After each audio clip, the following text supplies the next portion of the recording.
আসসালামু আলাইকুম বন্ধুরা, কেমন আছেন সবাই? আজকে আমি খুবই গুরুত্বপূর্ণ একটি বিষয় নিয়ে আলোচনা করব। বিষয়টি হচ্ছে কবুতর কেন একটি ডিম দেয়। অনেক সময় দেখা যায় কবুতর নতুন অ্যাডাল্ট হয়েছে, কিন্তু ডিম দিচ্ছে একটি করে। অথবা অনেক সময় আছে কবুতর আগে 2টি করে ডিম বাচ্চা করেছে, কিন্তু হঠাৎ করেই ডিম বাচ্চা একটি করে করছে। এটি কেন হচ্ছে কিংবা এর কি সহজ সমাধান, তাই নিয়ে আজ আলোচনা করব।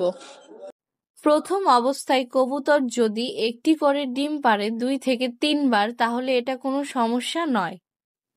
কিন্তু রেগুলার যদি এটা করতে থাকে তাহলে এটা স্বাভাবিক নয়, অস্বাভাবিক। তখন আপনারা কি করবেন?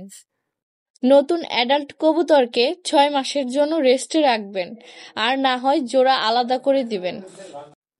এর সম্পর্কে আরো জানতে আমাদের পরবর্তী ভিডিওর জন্য অপেক্ষা করেন। আর আমাদের চ্যানেলের ভিডিওগুলো যদি আপনাদের ভালো লেগে থাকে, অবশ্যই সাবস্ক্রাইব করবেন, লাইক, কমেন্ট, শেয়ার করবেন এবং অন্যদের দেখার সুযোগ করে দিবেন।